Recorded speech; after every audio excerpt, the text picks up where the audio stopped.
Hello ladies and gentlemen, and welcome back to my channel. Today I'd like to speak about a topic that is of grave concern to all of us as citizens of this great country of Kenya, the topic femicide. And the title of my video today is a call to enlist in the Keep Women and Girls Safe Defense Force. About a year ago, I completed work in one of the most demanding projects I have ever undertaken in my life. A book which took me more than 10 years to write. At its very start, I tell a story which, through total happenstance, is related to our topic of today, the wanton murder of women. But before we proceed further, I'd like to ask you to subscribe to the channel. It is the greatest support you can show to my work. It will help me give you better videos, supply you with better information, and I'd also like you to go a step further and like the video and comment and share with your friends who may find this information important. And before you talk about the book any further, let's take a moment to remember and pay respect to a few of the victims of the recent explosion of femicide in Kenya. At the top of that list at the very beginning of the year was a lady called Christina Auma, who was beheaded in Bita, Homa Bay. We have Starlet Wahu in South B, Nairobi. Rita Waeni, the young student who was dismembered in Roysambu, Nairobi. Margaret Mbitu, who was killed in Boston, USA by a Kenyan. Melvin Museti in Langata, Nairobi. Harriet Moraa in Katoloni, Machakos. Grace Wangare in Githurai, Kiambu. Bridget Acheng in Nyakach, Kisumu. Rachel Wamboi Njoroge in Gatundu, Kiambu. Sarah Wairuri Kiruga, Nyeri. Morina Cheng in Bondo, Siaya. Assumpta Wanjiru Murunga in Engineer, Nyandarua.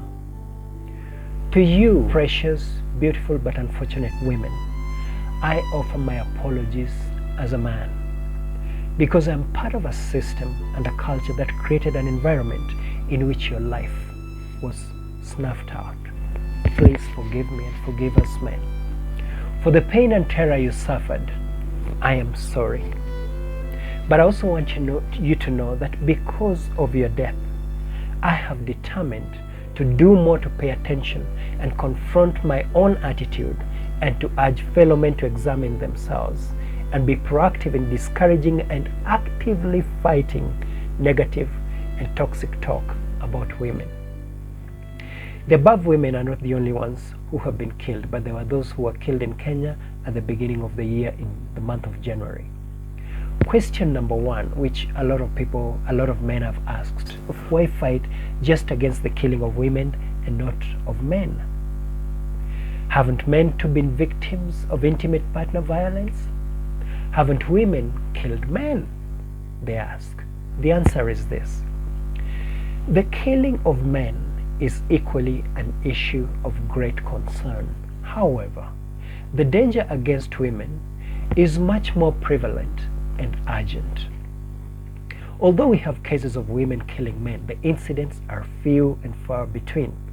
Further, if the issues surrounding femicide are addressed, the men's issues will automatically be addressed together with it. I'll explain later. But first of all, we want to define femicide.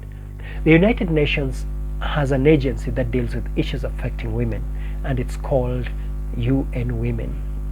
Now, UN Women defines femicide as an intentional killing with a gender-related motivation and may be driven by stereotyped gender roles, discrimination towards women and girls, unequal power relations between women and men, or harmful social norms. Femicide is not just happening in Kenya. There are other parts of the world in which it has taken place for quite a long time. China was one such place where they had a one-child policy that was enforced by the government. That one-child policy resulted in a lot of families, a lot of married couples, aborting the fetus if it was found that the fetus inside the woman was a girl or a female. And this happened to such an extent that at one time China had 4 boys to every girl you saw. Now, thank God that they have since reversed it and cancelled it altogether. Another place where femicide took place and is probably still happening is India, because of its dowry system. India has a dowry system in which the woman's family pays dowry to the man's. What this meant in the end is that men married women for the simple reason because they wanted wealth. And it resulted in families that had a girl, or where a woman was pregnant with a girl, aborting the fetus. It also built, without intending to, a situation in which women were looked down upon. And if you remember some of the terrible stories that have come out of India, we've had cases where a girl from school gets raped in a train and is eventually murdered by men. And the whole world has made noise about it, and I think the Indian government is acting to do something about it. Another place where femicide happened culturally has been in certain parts of the Middle East, especially among the Kurds, who are found in Iraq, Iran, Afghanistan, and other places. The Kurds are Muslims, and they have this culture in which if a girl gets pregnant out of wedlock, then it is considered justifiable for her to be killed in an attempt to restore the honor of her family. Now we have to go a little deeper to find out what comprises genocide.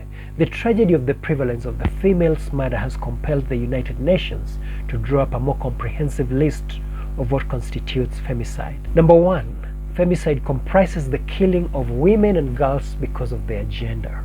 It can take the form of inter alia, number one, murder of women as a result of intimate partner violence, torture and misogynistic slaying of women, number three, killing of women and girls in the name of honor, as we have seen, number four, targeted killing of women and girls in the context of armed conflict, because we've had cases in conflict situation where one army or one party in the conflict decides to deliberately kill, rape, and murder women and girls to inflict injury upon the enemy. Number five, dowry-related killings of women, as we have seen in India. Number six, killing of women and girls because of their sexual orientation and gender identity. Number seven, killing of Aboriginal and Indigenous women and girls because of their gender. Number eight, female infanticide and gender-based sex selection feticide, as we've seen in India and China. Number nine, genital mutilation-related deaths, which happens a lot in Kenya. Number 10, accusations of witchcraft, which is quite prevalent in Kisii. Number 11, other gender-based murders connected with gangs, organized crime, drug dealing, human trafficking, and the proliferation of small arms. Now we want to dig a little deeper into the cultures that encourage femicide in Kenya. We have circumcision of boys, not of girls, not FGM. During the circumcision of boys in quite a number of cultures in Kenya, it used to be ordinary for boys to be told that now that you've been circumcised, you are a man. A woman can tell you nothing. What this resulted in was a demeaning view of women that gave these boys problems when they went to class and found that their teacher was a woman. They had problems obeying the orders given by their teacher. The other culture which takes place in Kenya, which encourages femicide, or at least a demeaning view of women, is early marriages, where little innocent girls are given in marriage to men who are sometimes the age of their grandfathers. That again encourages a demeaning view of women.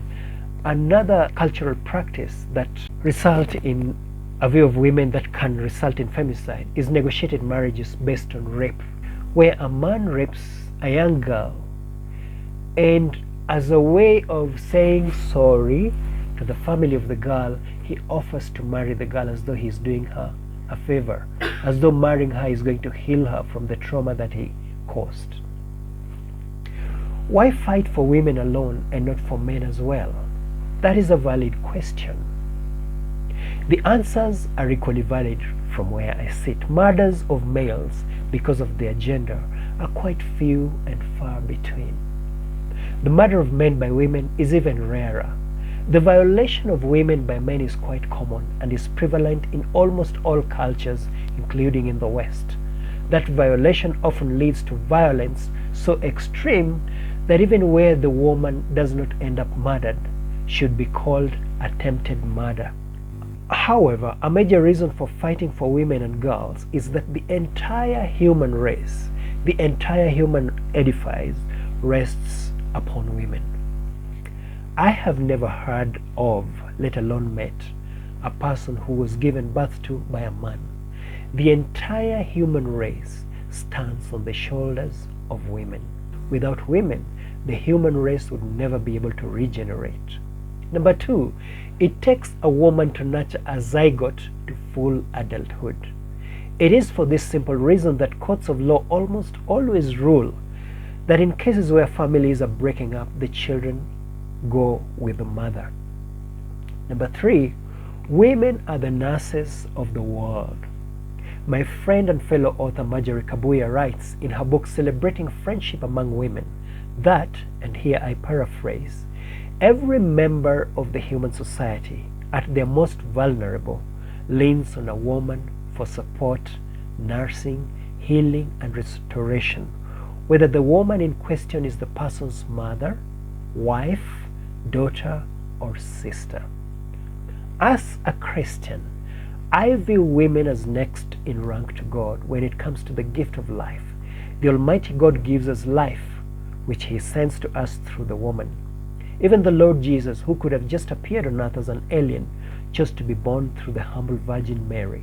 To disrespect women, therefore, let alone kill them, is to hack at the very foundation of the human edifice. Treating women as second-class citizens is a bad tradition. It holds you back. There's no excuse for it. There's no excuse for sexual assault or domestic violence, said President Barack Obama when he visited Kenya in 2015. Obama added, "Any nation that fails to educate its girls or employ its women and allow them to maximize their potential is doomed to fall behind the global economy." We are in a sports center. He was referring to Kasarani where he was when he gave this speech. Imagine if you have a team and don't let half of the team play. That's stupid. That makes no sense. Question: does stop killing women mean keep killing men? Absolutely not. Number one, intimate partner violence predominantly victimizes women more than it does the men.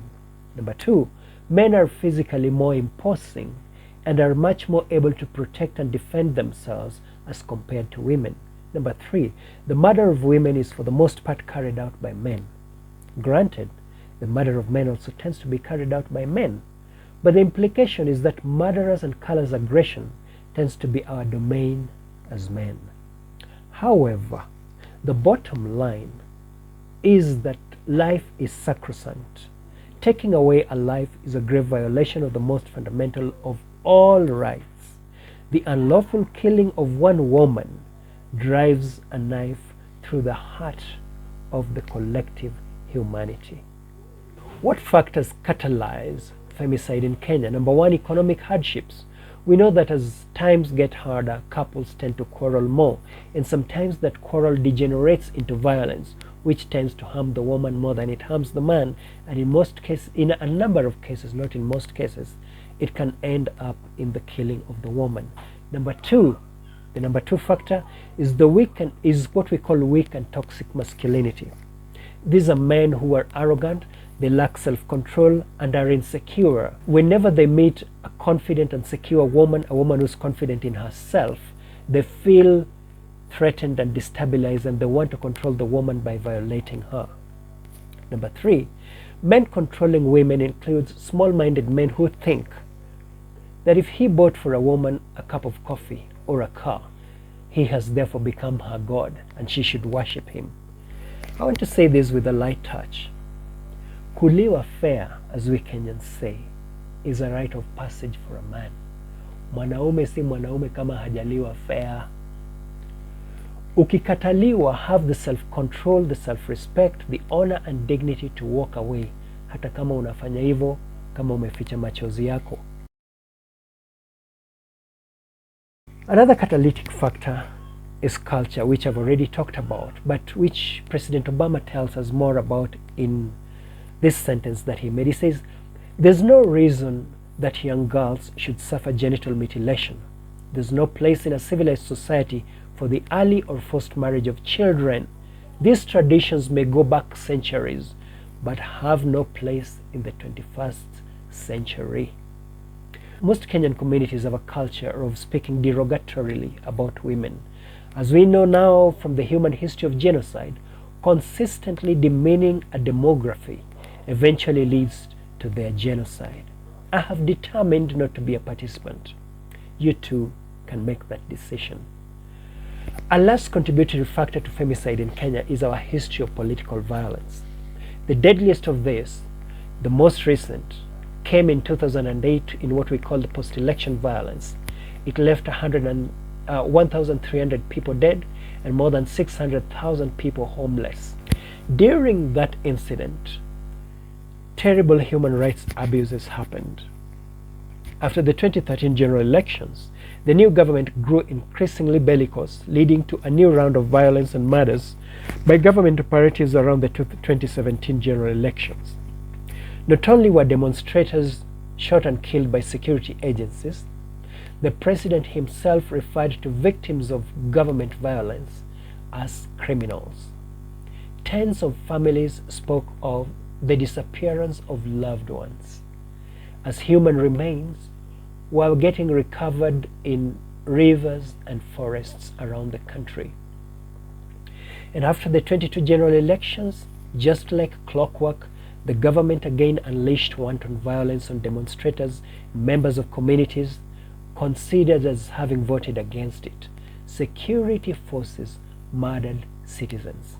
And in each of these cases, no one was ever arrested and charged.